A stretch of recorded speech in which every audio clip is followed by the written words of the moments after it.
मौलाना हूँ मैं।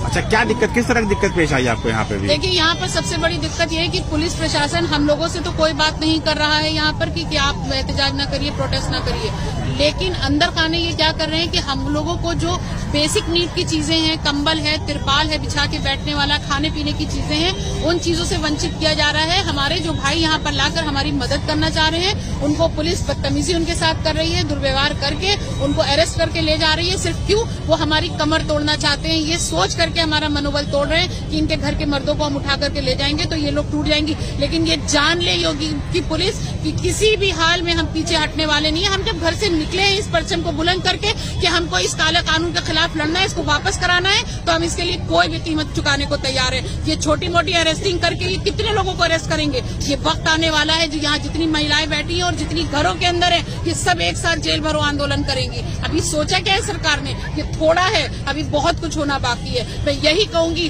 कि जब जुल्म करेगा सत्ता के गलियारों से, चप्पा चप्पा गूंज उठेगा इनकलाब के नारों से।